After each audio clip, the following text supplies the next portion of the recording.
Pokemon Hoenn region, now with 80% more trumpets.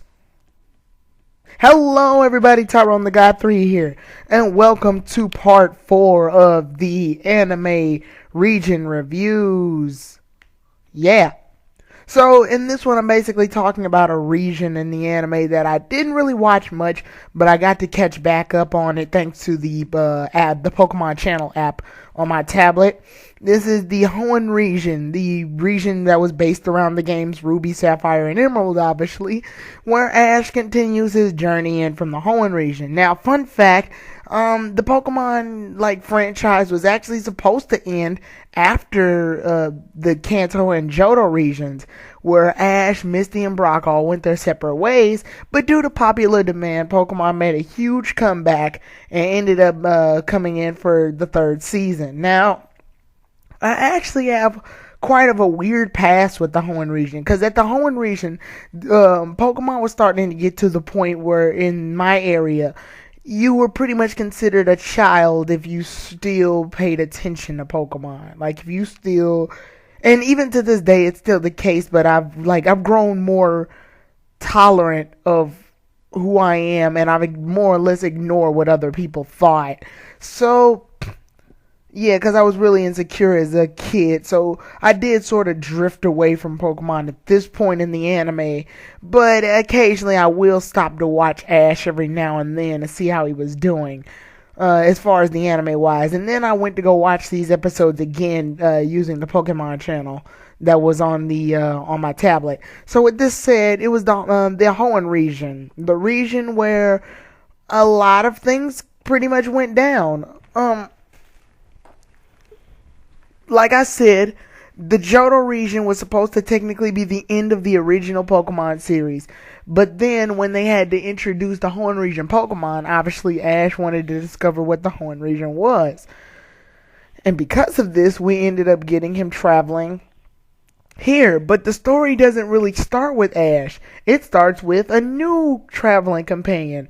Her name was May, and the first sentence, well, one of the first sentences that she said at the start of that episode was, she didn't really even like Pokemon.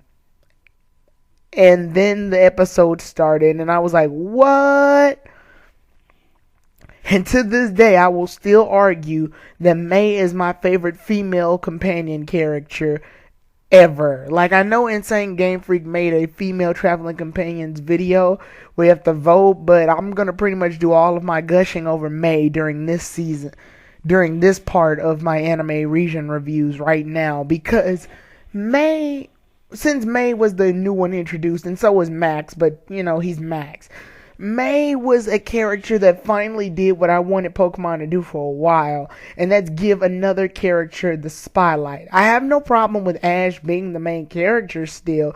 It's just like I said, the issue I had before was that when Ash was traveling from the Kanto and Johto regions in the Orange Islands, all of the focus was on Ash and his journey and his progress. While May and Brock are traveling with him, or Tracy, none of the focus went on Misty, Brock, or Tracy for that matter. So they just sort of drifted into the background of being those two people that travel with Ash.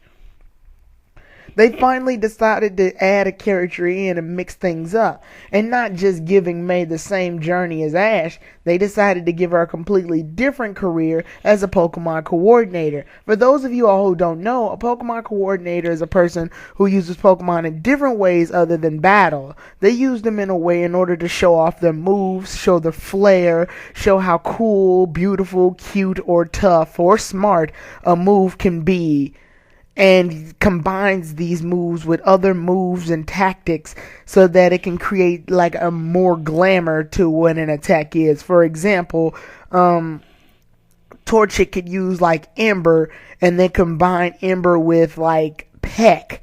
And the Ember and Peck would come together in order to make Torchic's overall body and its beak glowing with the flare from the Ember. Just little things like that made the judges say, wow, this person is very creative using their Pokemon. The contests, for the most part, were very entertaining in terms of not only getting in more of an audience, more of a female audience, but it also did a good job of giving this character, May, purpose. giving her more of a reason to be traveling with Ash rather than just I'm the female who wants to travel the world. Because May's initial plan was to become a Pokemon trainer, but not because she wanted a Pokemon or anything. She wanted to be a trainer so she could travel.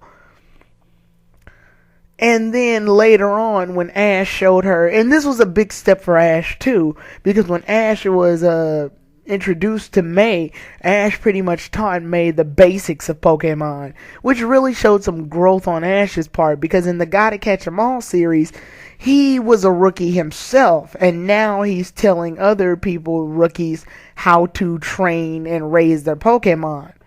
Brock came in too and pretty much like helped out May as well, and gave advice to the audience about moves that May or Ash did. But more or less, May finally had like a moment in the spotlight, with Brock still being in the background, but it was most noticeable that he made a return. This was the first time that Ash's team did not consist of 3 starters, because in the Johto region and the Kanto region, Ash would have all 3 starters, knowing that full well, unless you're playing Yellow version, that's not really possible, and that's only because Yellow version was based on Ash. While as of this version, it was based more or less on, they tried to be more fair to the games, and have 3 of the starters be distributed to the protagonist, with Brock having Mudkip, unfortunately, poor Mudkip, Ash having Trico, and May having Torchic, which for the most part made sense. Trico seems like a Pokemon that would be more of a battler than in contest. And with that said, it could have been either way with May. She could have had Mudkip or Torchic, and I don't think I'd be too upset. But I think Torchic was overall the best choice. One of the things I really liked about the Hoenn region. Now, the Hoenn region isn't in my favorites at all, but it's not as bad as, say, Diamond and Pearl. Because the Hoenn region started doing some things that I didn't exactly agree with, but I will say the upside to the Hoenn region in the anime was definitely May. May made that show for me, because May is pretty much a female Ash. She gets hungry, she does sporadic things, she has a lot of energy at the beginning, but still proves to be very lost. And she proved to be a very interesting character. When she did things, I got interested in things that she did. I rooted for her during her contest. Her rivals proved to be very interesting in how she ganged them, rather than just having the series assume that she knew that rival for a long time. Harley and Drew were very cool rivals, in the sense that Drew was like the Suderi relationship type love interest for May, and Harley was like the gay guy that just would scheme and connive things, and it worked in this formula. I like how May's Pokemon pretty much reflected her too. Most of her Pokemon starting out, Beautifly, Torchic, and others, they were more or less like clueless. That's how they started off. They started off pretty much clueless on what to do, and then they later on got like aware of their surroundings and became better. Like, I know Skitty, Torchic, and Beautifly were very playful Pokemon at the start, and the Torchic, once it evolved into Combuskin, started gaining more of an assertive, like energetic but still rational type role. Skitty was more or less still the playful side of things. It was more of the cutesy Pokemon, but still kind of ditzy. Munchlax was pretty much unaware. Eevee was the very playful Pokemon as well. Didn't really show much personality until later on. And then she had like Bulbasaur and Squirtle too. So it was a kind of another thing hinting towards Ash, how she was able to get multiple starters. coincidentally, both of these starters are starters that Ash didn't evolve at the time either.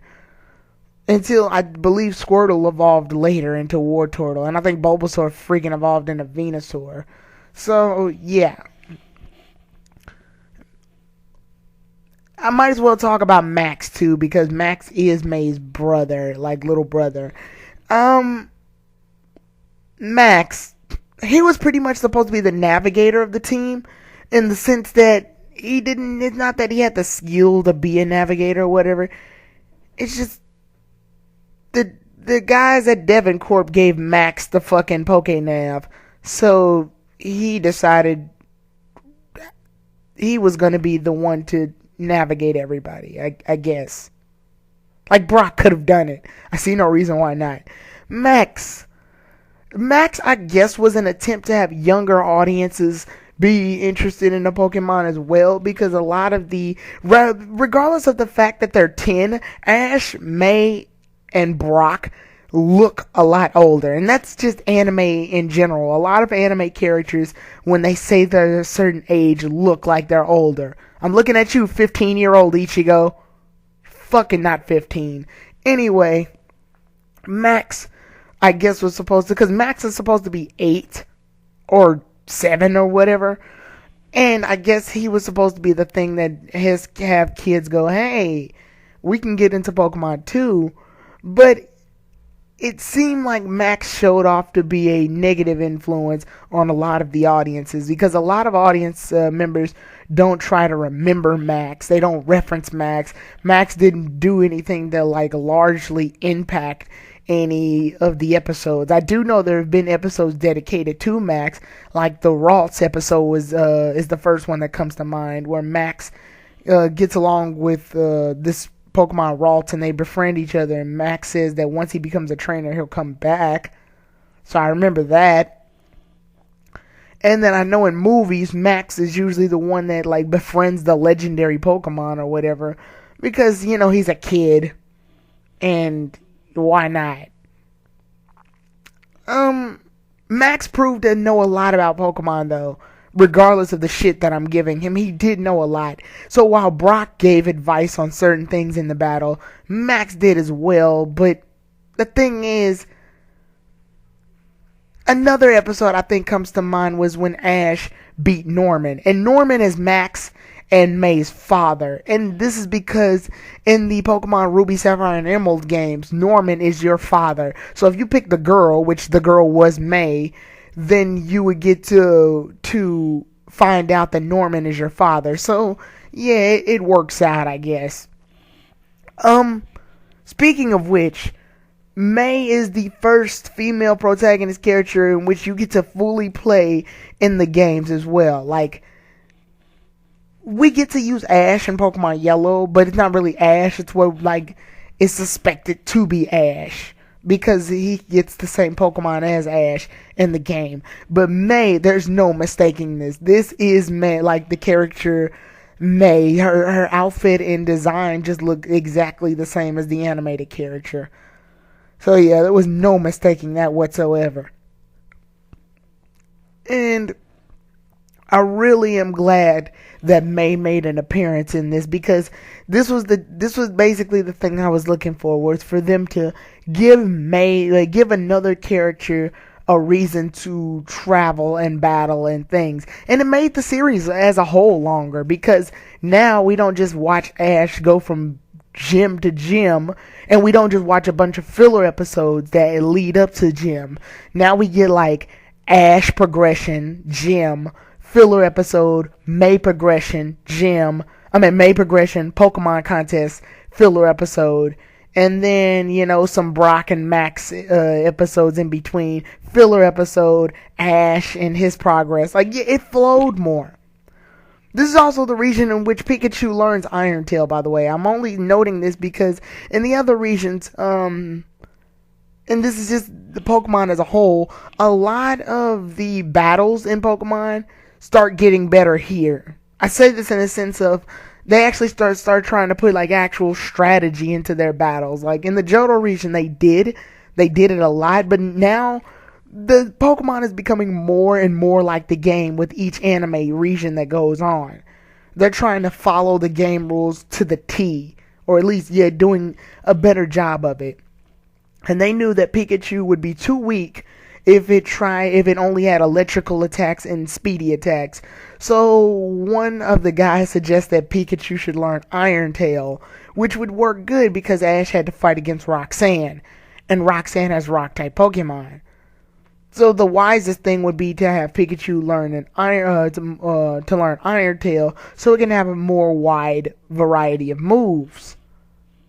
Now, why they didn't teach Pikachu freaking Brick Break, I have no freaking clue. But yeah, Iron Tail. And overall, that was a pretty cool choice. I gotta say, out of all the teams that Ash has, this is probably the most balanced and debatably the most strongest team Ash has ever owned.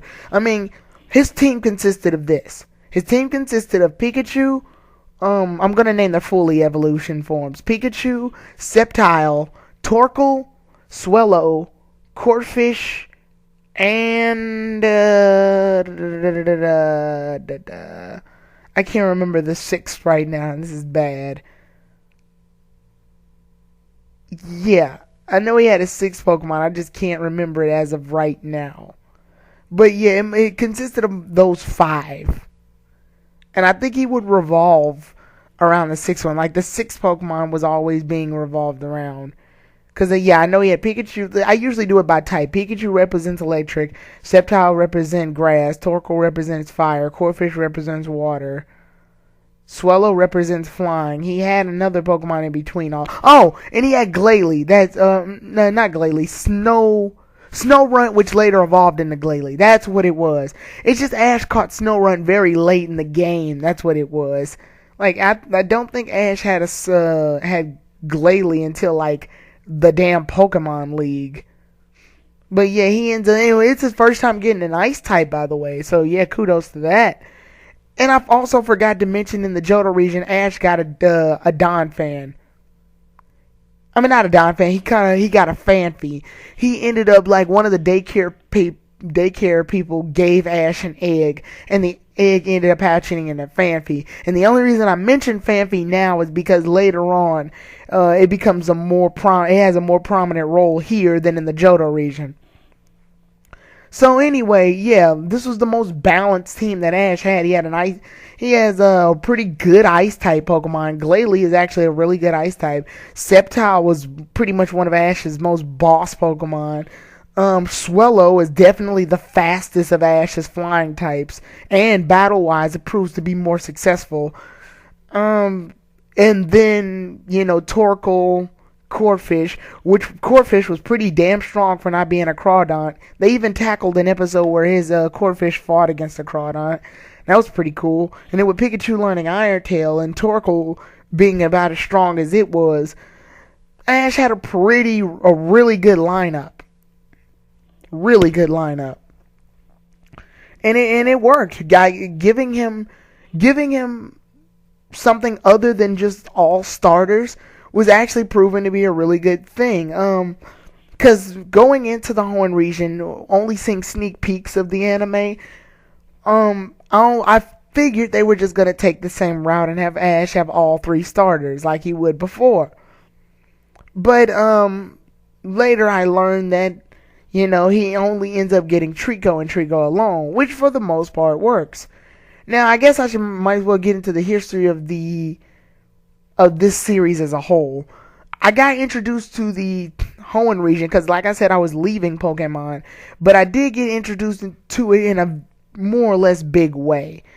My dad still knew that I was a Pokemon fan, and he ended up taking me to like this thing. It was like this big event that was happening in the middle of St. Louis. It was like it was basically supposed to be like a prep up for the Hoenn region, because the Hoenn region received like this big, huge like carnival festival like deal where they were giving out like Pokemon cards, and some of them were giving out copies of Ruby and Sapphire, and they were giving out toys and games and all of this other stuff. It was just a huge like Hoenn region Pokemon festival thing. And it was really cool. And it was there that they gave me like a pamphlet to show off the new season. I think I got like a cool little Meryl toy for answering a question at this quiz thing. They were showing off like they were like every giant TV I saw was showing previews of Ash in the Hoenn region. And it was just really cool to watch.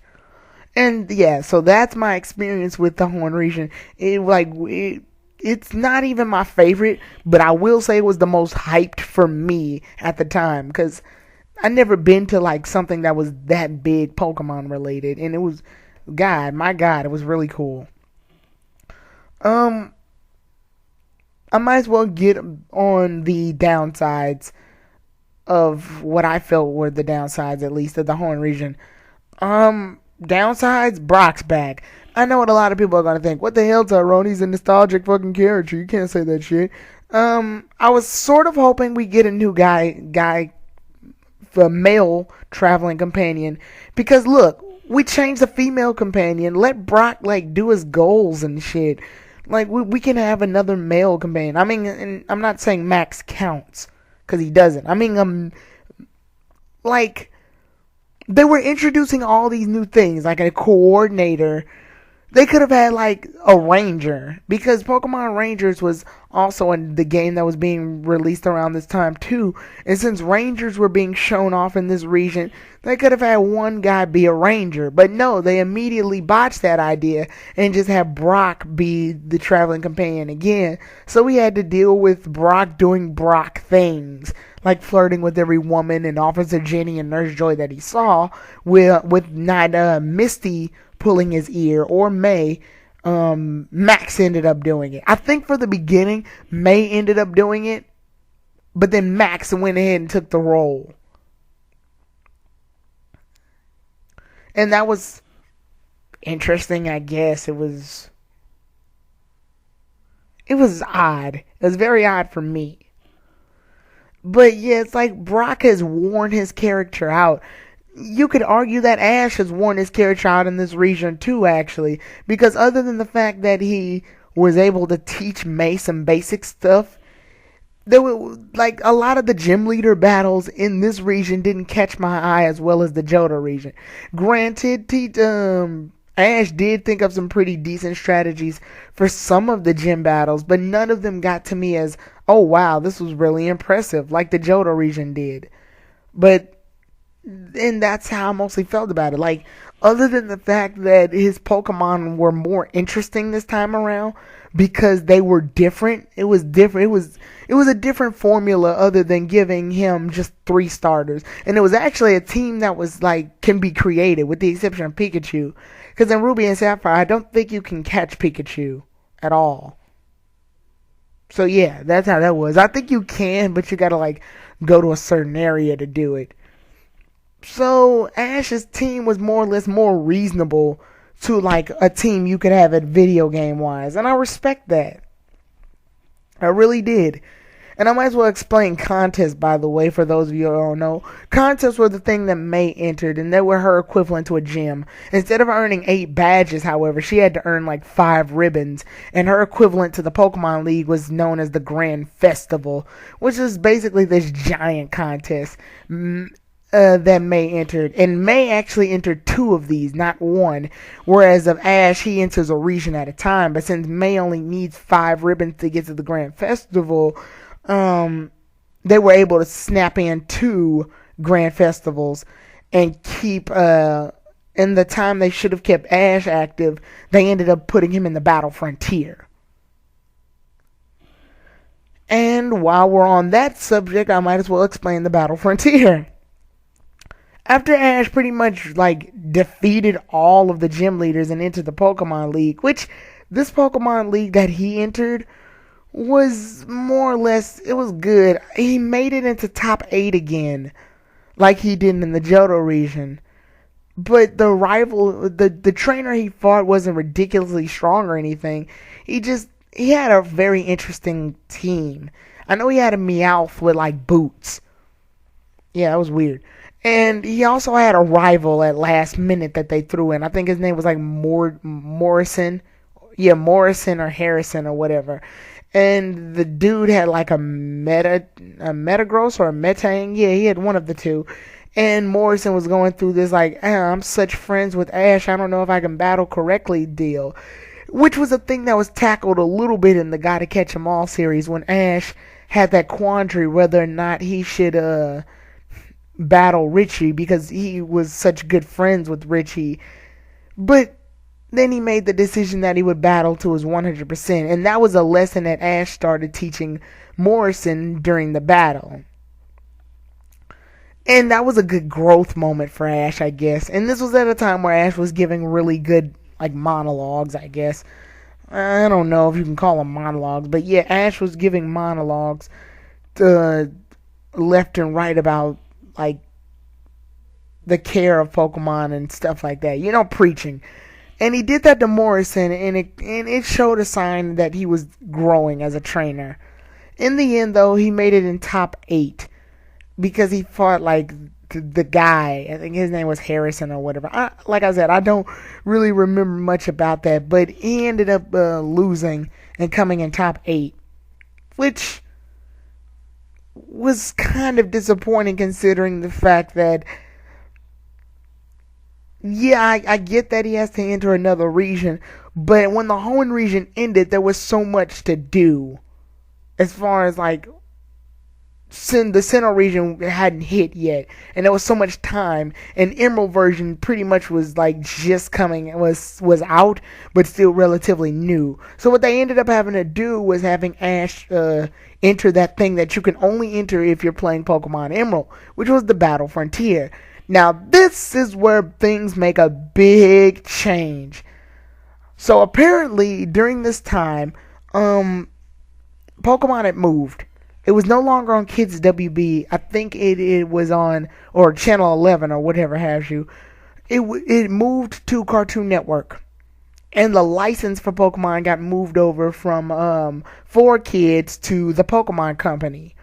Because of this, since 4Kids no longer had the license to Pokemon anymore, the voice actors had to change, obviously.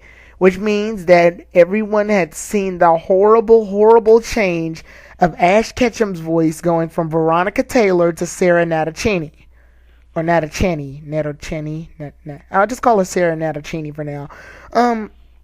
Yeah, Ash's voice had changed from Veronica Taylor to Sarah Natachini, and people hated it. People just outright despised Sarah Natachini, and I was one of those people. And this is where we start hitting our downsides. May, who, by the way, also had Veronica Taylor's voice, so it was very weird when, like, Ash and May would have a argument, because, you know, Veronica's literally arguing with herself. Also, Veronica Taylor had the voice of Ash's mother, too, so, yeah. But, with that said, all the voice actors changed, and it made things very odd. At least here in America, where in Japan, Ash's voice actor's still the same to this day. Weird, huh? So things made a turn for more or less the worse when Ash got this voice actor. Because this voice actor was just starting out. And as of now, I don't mind Sarah Natachini. I think she's doing an okay job. I wish Veronica Taylor would come back. But as of now, I won't trip off of Sarah Natachini. I think she does a decent job as Ash. And come on, who else can really do Ash's voice? Like I said, Veronica Taylor does a good job. A really good job. A beautifully good job. But if you have to change voice actors, then you have to change. And Sarah Natachini, we're used to her at this point. Or at least I hope so. So when that ended up happening, Sarah Natachini started off, and she did not start off on a good note. Ash's voice sounded so awkward. So awkward. And I think it was on an episode, it was on a filler episode.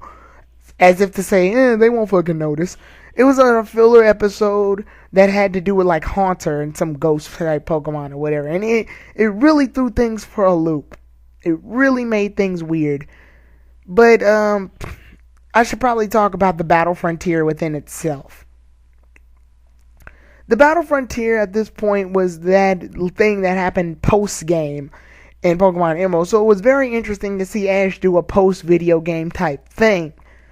Because the Battle Frontier when I was a little kid was hard. And to see Ash just blow through each of these Frontier Brains is kind of bullshit to me. Because you have to battle through all of those trainers first before you can battle the Frontier Brain. And Ash got to like battle the Frontier Brain right on cue as if they were gym leaders. And he got to unfairly choose which Pokemon that the Frontier Brain uses in the Battle Factory. Because the Factory Frontier Brain had an Articuno. He didn't have an Articuno as if it was his Pokemon. He had an Articuno in the sense of this Articuno befriended him, and Ash was like, I want to battle that thing.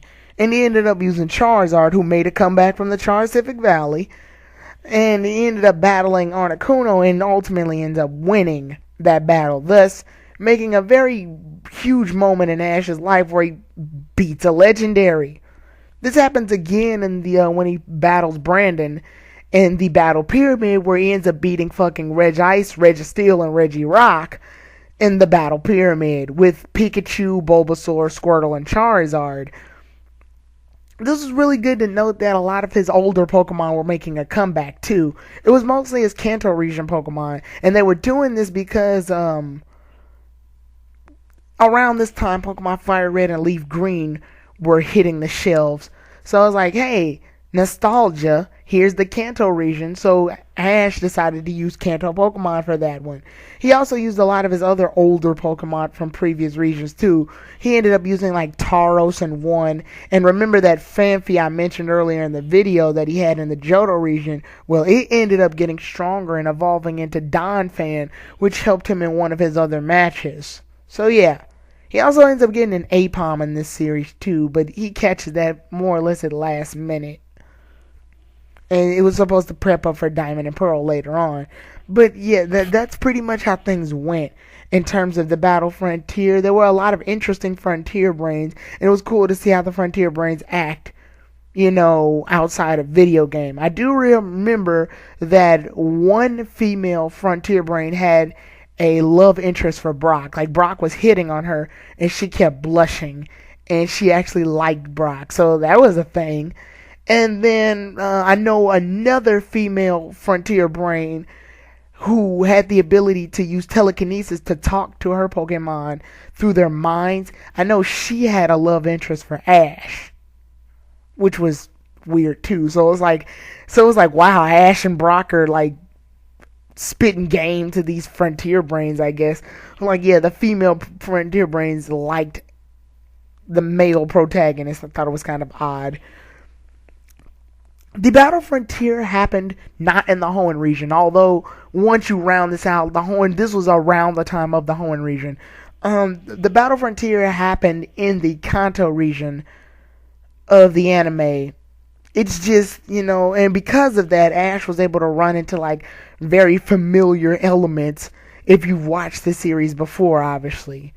But they didn't try to throw continuity too much into effect here, because he mostly was in the Frontier Brain to do Frontier Brain stuff. So that's why he was in the Kanto region. May ended up entering the Grand Festival in the Kanto region as well. So while she was in the Grand Festival, she participated in the Kanto region and battled a lot of the coordinators there. And ultimately, I think she made it further in the Kanto region's Grand Festival than the Hoenn region's, to show her progress, to show that she's actually getting better. And it was good to see it, because she earned a reputation as like the Princess of Hoenn. And I remember that because Dawn mentioned it in a Diamond and Pearl episode. So it's really good to see how May's grown as a coordinator throughout there. And we really got to see a lot of her coordinating skills take action in the Hoenn region. And I'm really proud of her. She went from like a trainer who didn't know anything and didn't even like Pokemon to becoming a very infamous coordinator who's competed in 2 Grand Festivals and has done relatively well.